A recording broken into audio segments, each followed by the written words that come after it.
name is Georgina Little, and I'm the chair of the Cambridge Village Historic Preservation Commission, and I'll be doing the program tonight. Several years ago, I thought it would be nice if Cambridge Village could get onto the National Register the same as Jeffersonville. We're just as historic, we're older, we should be on the register too. And I started doing some research, and then COVID hit, and that did away with the research.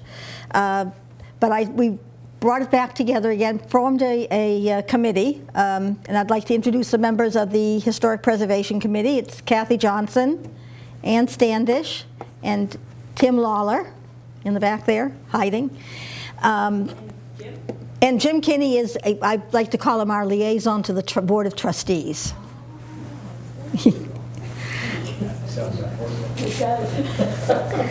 We applied for and got a grant from the Division for Historic Preservation for $3,000. It's a 50-50 grant. The trustees, or in our budget for this year, they voted $3,000 to do the match. So we've got $6,000. We sent out an RFP, request for proposals, from a list that is available on the Historic Preservation, the Division for Historic Preservation. And we sent out to a bunch of consultants in this area and got exactly 0 replies. So we expanded the area, sent it out to people still in Vermont, but a little further south. And we did get two proposals, one from Brian Knight and one from Jenny Fulton and Stephen Engelhardt. The committee reviewed them and chose Jenny Fulton and Stephen to do the project to do the nomination form for us. We had back in, when did we have it? A couple of months ago, a kickoff potluck dinner at the church in Cambridge Village. We didn't have a lot of people come, but the consultants were there. They seemed very pleased with the information we could give them. We gave them Roberta's books. We gave them Mrs. Noble's History of Cambridge. And we had a huge map, a Beers map of the village from 1878, which we put up. And basically, they asked questions. We gave them answers.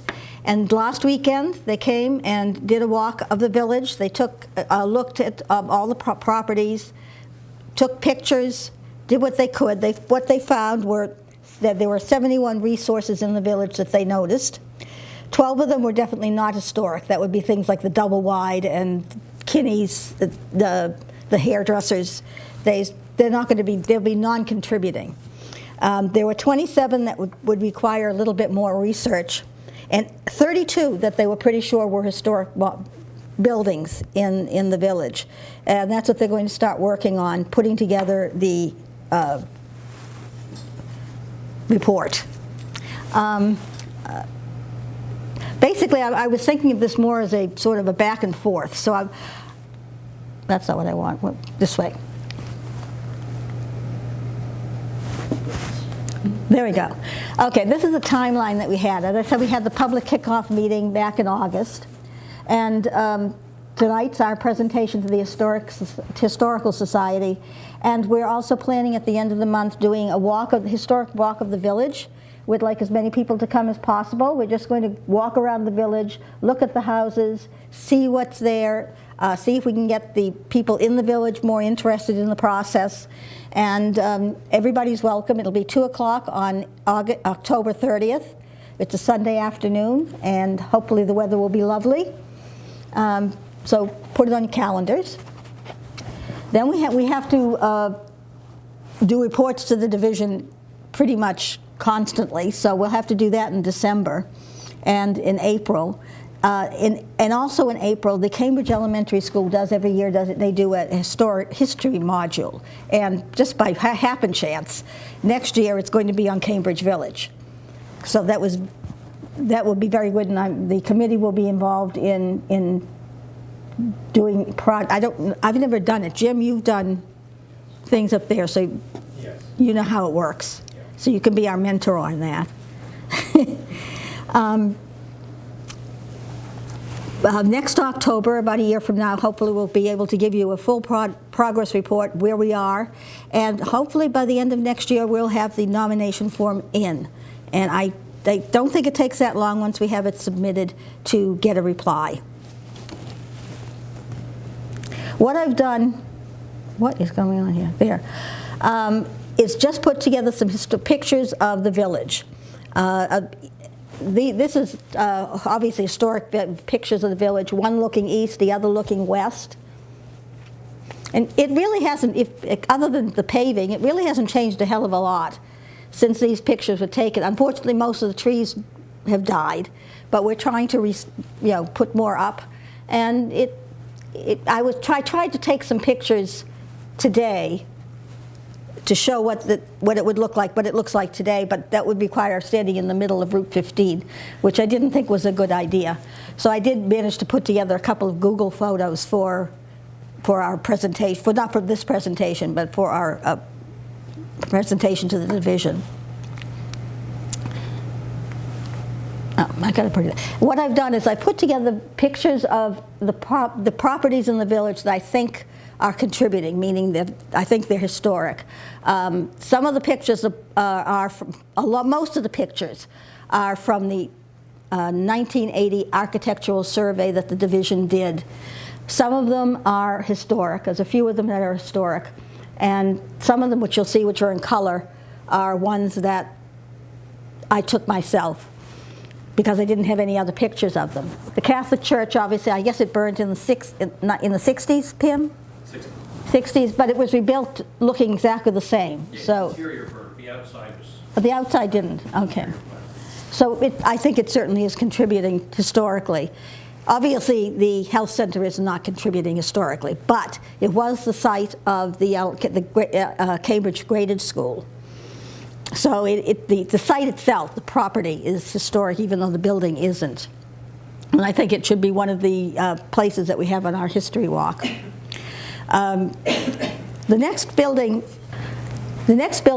I try this thing here. This one here, I know nothing about this building. I haven't been able to find any real information on it. I don't know if anybody else.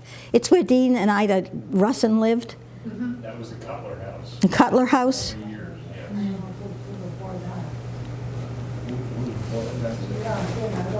No, I don't. So you know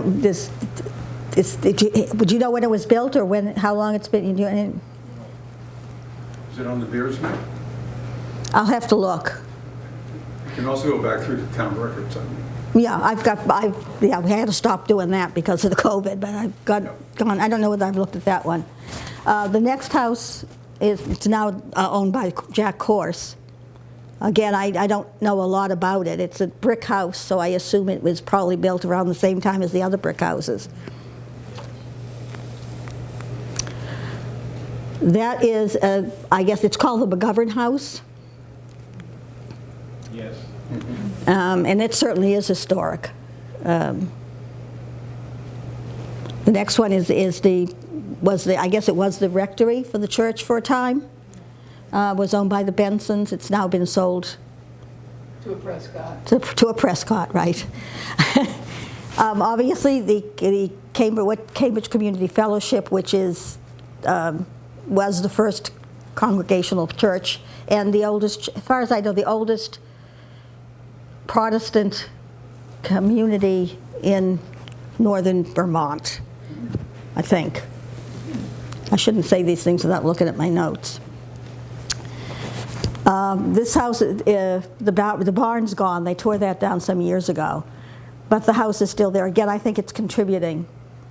That was built by Gates for his son. Ephraim Gates built that for his son Albert, Okay. who lived next door. So Gina, So it was built. Yeah?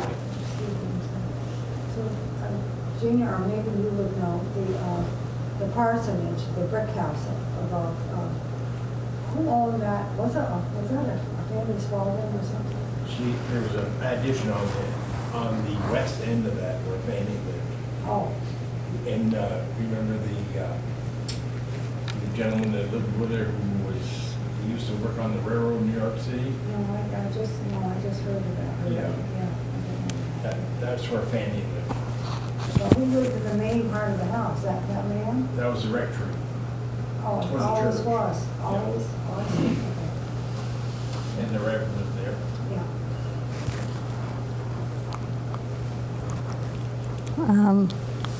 That's Tim's house now, and I assume he knows a lot about it. Next house, again, these are both older houses built the very early 19th century. Yeah, they must be early 1800s. We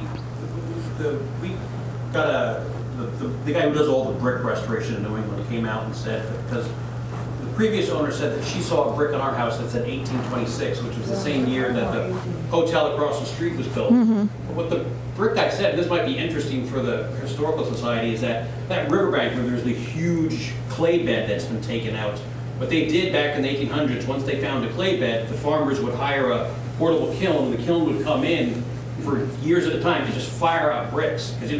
And so they built the bricks behind, and that's why when most likely all the brick houses sprung up at the same time. Makes sense. Wasn't it that they were only like 1830, 1820? 1820, yeah, early 1826, I think, 20, yeah. The next three buildings, that this one, and first one on the next slide, are all currently owned by Laurie Cruz, and they're all currently apartment buildings. I don't know about the historic nature of them. I think this one had something in it at one point.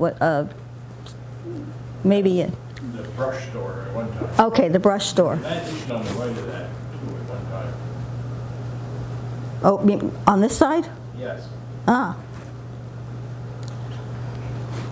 Because I think this one, this part of the building used to have a plate glass window in it. I think she changed it out. I think that used to be a store. It's been many things. It was a restaurant for a short time. I forget what else was in there. That was obviously probably, the back room of the woodshed originally, then over the years they fixed it up. The main front door, that was the main entryway to whatever was in there, because there used to be a huge, of course that's kind of a nice entryway, and there used to be a big huge stone for a front step, a real nice one. It's down in George's. We dragged it down the street when they found it, when they replaced the step under that house, the wooden one. They found the stone, the big step, smooth step stone, buried it. Give it to George. It's down there under his tree at the little table. Okay. We dragged it down the road. Okay, again, this, and this, looks a lot better now, even if it is, but, and this is my house. It's definitely contributing. And the Gates Bridge, which, that's obviously an historic picture of it. That's North Main Street, which I think is has most of the historic properties a lot of them in the village. South Main Street has been chopped up a bit because, for whatever reason. Again, this is George Zavis. This is going to be the marijuana place. It used to be the post office too, Gina. The post office was in here too? Yes. Ah. That's going to be a marijuana place, right? Yeah. Yeah, they're going to be growing marijuana there. This is the Smith House. That was the land property for years. Okay. Yeah, it was. And this is obviously an historic picture. This was the Wilfred Smith House, and he owned a lot of properties in town and a lot of businesses, I think. Wilfred Smith. I think he did tombstones or stonework, because there's at least one. I think every house in the village has a partial or complete tombstone in their basement. I know I do. Where is that house located? I can't get that, I can't. Sorry. It's a country. It's there, sir. Oh, okay. It's next to it. It's basically right across from me. When I was a young man, this gentleman moved into that house from Burlington, and he set up a barber shop there, and he did quite well. And come to find out, he was peddling alcohol. Very prohibition. He did very well. What about the Legion Hall, Gina? Pardon me? What about the American Legion Hall? I did not include it. I didn't think it was contributing. It's an old building. It's an old building. Yeah, that's true. That's true.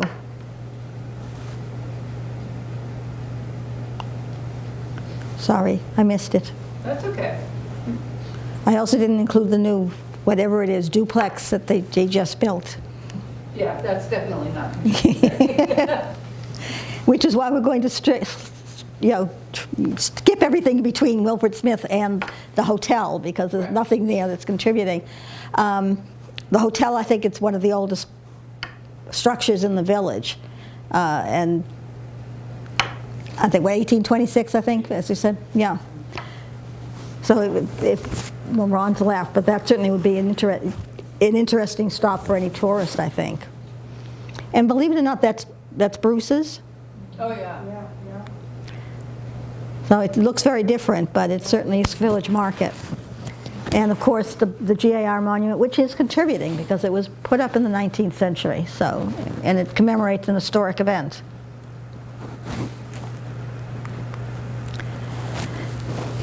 This is the house next to Bruce's.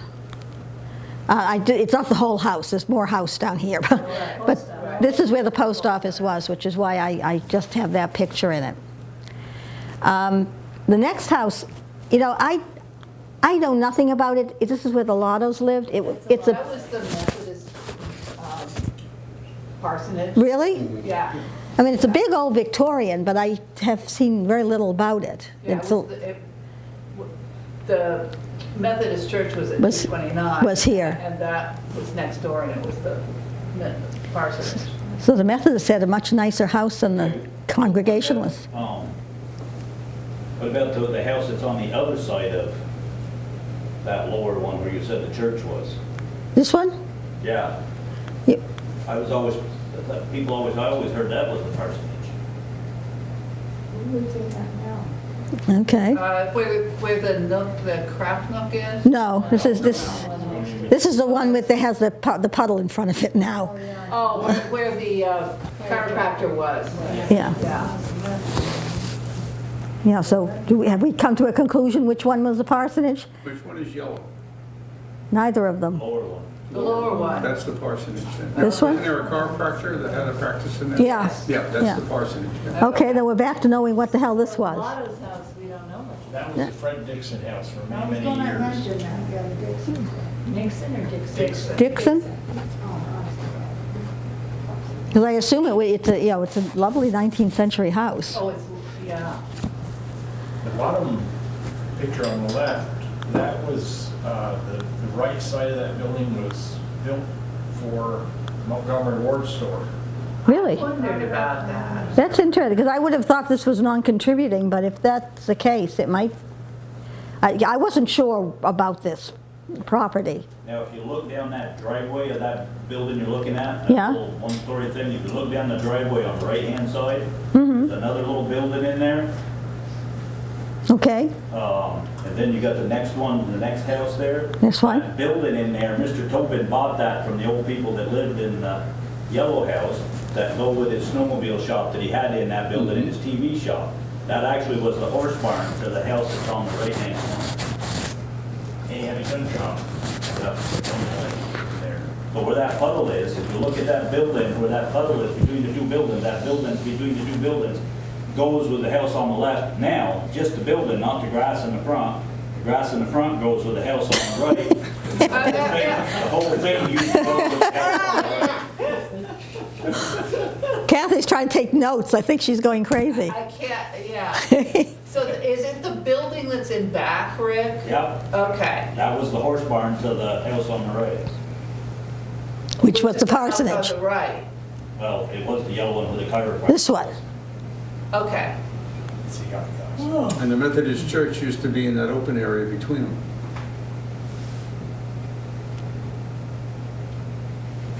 I thought the Methodist church was where the 229. 229. Yeah. I don't know. Moving on. Well, now, hold on. Okay, not moving on. The small building in back of 249 was a snowmobile shop? No, he had the snowmobile shop and the TV shop in that little one-story part right It's right there. there. Oh, where the Montgomery Wards Yeah. was? Okay. Mr. Tobin had his snowmobiles and Motorola TVs or whatever in there. And he he bought that little building off the neighbors in the back to store stuff in. And Ah. the neighbors kept a little grassy part in the front of that building next to the street.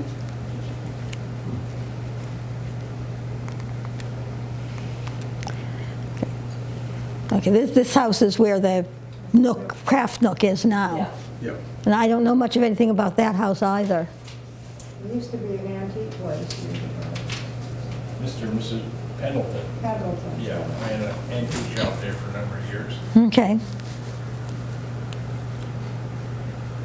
And anybody know anything about this? Oh, that's the Hogan's house. Yeah. Yeah. That was, The numbers. Was that the Foss house? yes, that was the Foss Yeah, it house. was. And they had a barn across That, the road. that one with the farm. Yes, the barn was across the road where the Catholic rectory is Right. now. Yeah, okay. That was a huge barn too. Yes. And they own all the land, that pasture you see behind that house, that goes all the way up to Katy Hill. Yeah, That that- lives with that barn.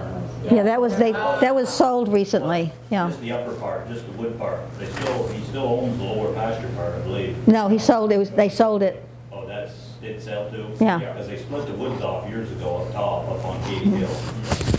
Then the barn on the side, then they had the big meadow that went all the way to the river that Marshes ended up owning. Yeah. Okay, and obviously, this is the Prescott's house now, called the Castle, the H.N. Gray House. It's fascinating if you read the newspapers from the time that every week there would be another notice about the windows arrived today for the H.N. Gray House. The wood for the mahogany for the doors arrived today for the H.N. Gray House. So you can follow exactly how it was built. And there are a lot of interesting stories associated with that house too. They had a restaurant in there at one time, the Bonnie Bray or something or other. Really? That was her name? Yeah, the Russins, Rusins when they lived there. Remember that?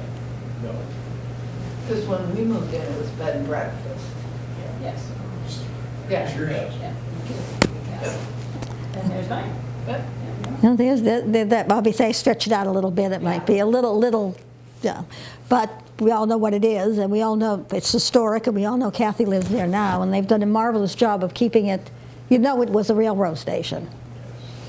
So, and it's certainly historic. And this is Ann's house. I really don't know anything about that house either, Ann. Do you have a history of it? I don't. No. I don't. But you wanted the St. Cyr's. We've got to find a St. Cyr to let you know. Here is gonna help me out on that one. Yeah. I'm glad you're showing the new roof. yes. Well, I just took that like last week, so. Oh. And this is the old fire station for the village. It's now used as a storage for the, well, I'll say for the village. Yeah. Although, and it's as ratty looking as it is an historic Yeah. building. And there's still 2 hose carts in there that were used here in the village. So Yeah. Yeah. No, they're down there in our building. No, they're still in there. Oh, there's still some more in there? Yeah. Oh, Yeah. I missed those. I thought that's the 2 we had, that somebody brought from down there and brought No, over here. no. In fact, when I was talking to the consultants, they peeked through the windows last week, and they were definitely still there. that building looks so small, is it? It is small. Yeah. Yeah. It's a very small, I mean, it's a sizable shed, but Where it's is a it? shed. Right near the park. You know, the park behind what was the mobile station? Or Cambridge We're 360. just- Oh, yeah, I didn't know. Yeah. Next to Mulatto's. It's basically right across the street from Kathy's. Yeah. Yeah, that's it. Oops, wrong way. Okay, Old Route 15. I think we decided to include this in the historic district, but apparently it was never really done for the 1980 architectural survey. Oh, really? So most of these are pictures I've taken, obviously, in the winter. But I don't know whether these houses have historic value or not. I'm not even sure about Rusty's Pizza and Pie. That used to be a gas station. It did? Yes, oh, Okay. yeah. Yes. Andy Andy Delude. Delude. Yeah, that's an old one. Well, it was a guy, it was a garage before him. Yeah, way before that. So it's been there, the building has been there for quite a I while. think it was a bison shop at one time. Is that Blacksmith? I where, think so. is that where Gene Spalding had his garage? Yes. Yeah. Yes. Did we pass where Mrs. Sweeney's house was? Yeah, they're right there, isn't it? Where? No, that's Foss's house, isn't it? Top left. Yeah. These are old Route 15. Top left, it was a little tiny house that, by the driveway to go to the castle, and they put that big addition on the right-hand side. Yeah, they, Oh, Yeah, yeah. Yep, Wasn't that Mrs. Sweeney's? No? yes. Yeah.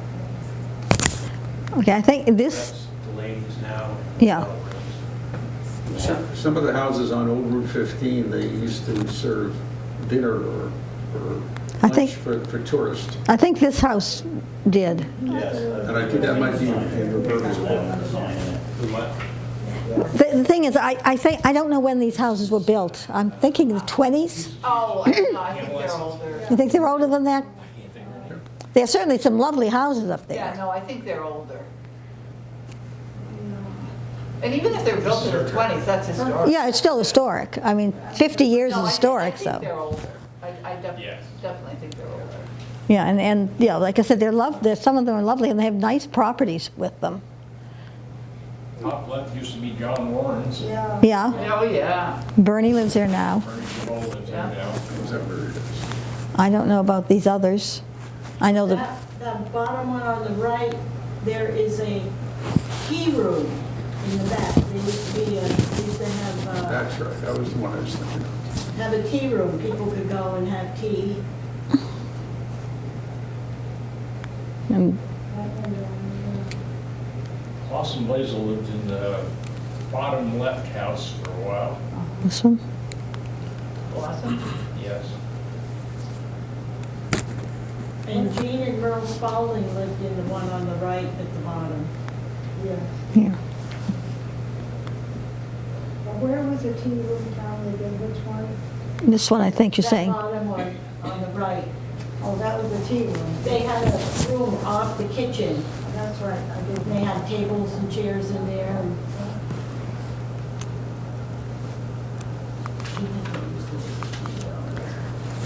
And this is Mansfield Ave. Again, Mansfield Ave, I'm not sure about the ages of some of these houses. Again, I'm thinking late 19th, early 20th century. This house just hasn't changed much. It's apartment buildings now. Bruce owns it. One of those houses that has a mound system that does not allow in-building. Apartments are only in the woodshed in the back. The main part of the house is still individual living, I believe. No, it's apartments. I think it's two apartments. Chopped that up. Yeah, yeah. So it's the one right next to Bruce. Yeah, But Jim, who used to own But it? that's an old house. I lived in that house a couple of years. That's an old house. okay. Emily and Francis McGovern were there for years, which were, they were part of McGovern's hardware store Yes. and machinery, Yeah. farm Because machinery. on the right hand, or on the left hand side of that house, the railroad tracks used to run through there. Right there, yeah. And the conductor or somebody, or the engineer or somebody used to live in that house, and his wife used to hand his lunch out the kitchen window while he was still on the train. I've heard all sorts of stories about that. That's one. The other one is you didn't want to open the door. The trains were going by. With no door there on that backside, but yeah, then there used to be a little building just the other side of the railroad tracks that was closer to the street. And That was they crossed the road close. right there. That was really close to the Right track. between both those buildings, that tracks went right through there, really right tight to as old as that house is, those tracks were built right tight to it. Yeah. There's a basement underneath that house, is only about 4.5 feet tall, but Well, these are obviously the same house. These are all the same. They've been changed over the years, but they're obviously the same design, and right next to each other. This is Jim's house. This one's being renovated into God only knows how many apartments. But again, I don't know much of anything about the history of these houses. Jim, do you know?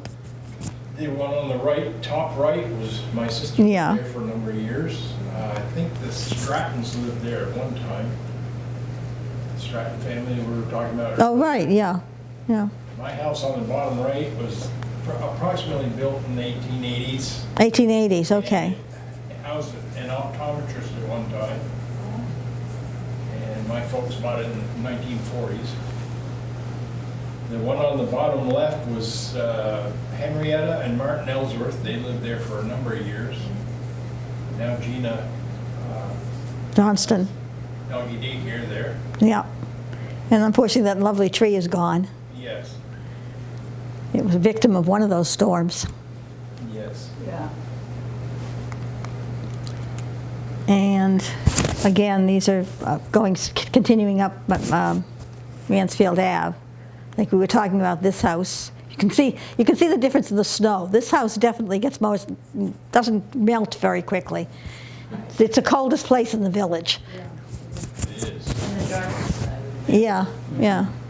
And the sun does not get there.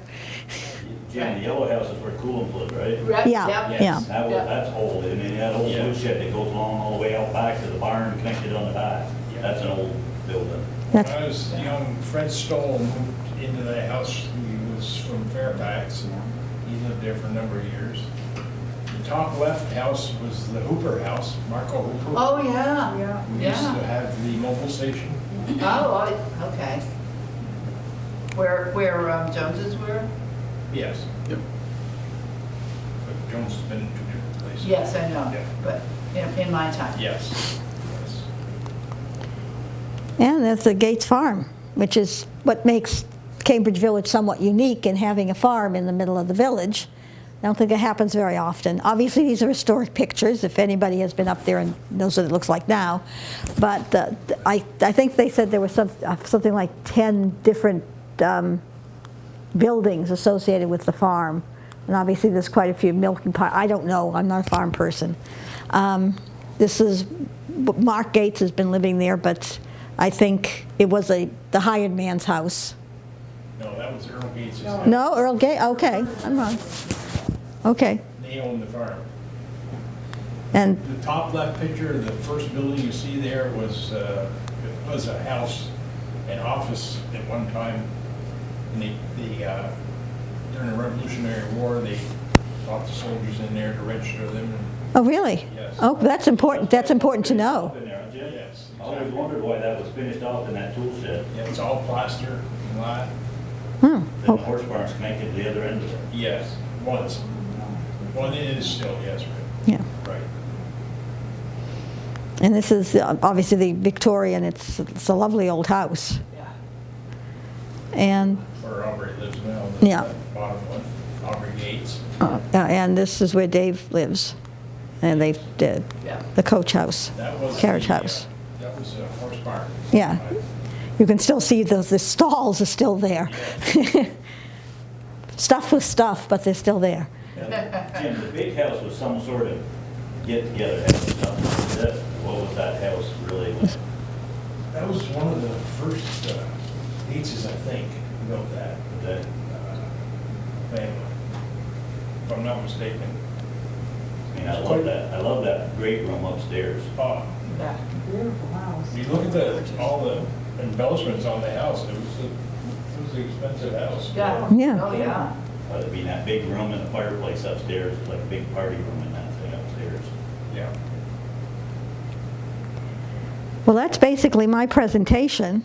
Got a lot of good information, I think, from you guys, which is basically what I wanted. The other thing is we are planning to have a history walk in the village. I think I mentioned that in the timeline. Next fall. We're going to need some help. And I was hoping to sort of recoup people to help us we're going to need people to actually be there to talk to people at the various locations we choose. We'll need to have signs made. We have to have some kind of publicity. We will need somebody to help with costumes. If anybody knows of anybody who does costumes or has an inn with a costume place, maybe the Hyde Park Playhouse.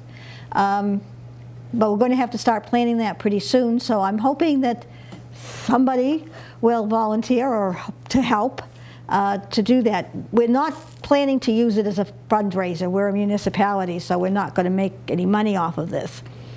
But if the Historical Society wanted to piggyback on it and use it for a fundraiser, I don't think we'd have any problem with that. So if you want to think about, I think I brought it up at the last board meeting, so if you can think of anything that could happen, you could do when we do the walk, it'll probably be a weekend. We haven't really started planning it yet. That's going to be our next big challenge. And if anybody would like to help, raise your hand. I don't see any hands. That's okay.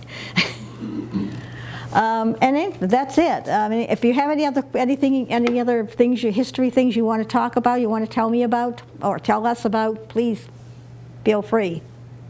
Thank you. Okay. You don't need to applaud.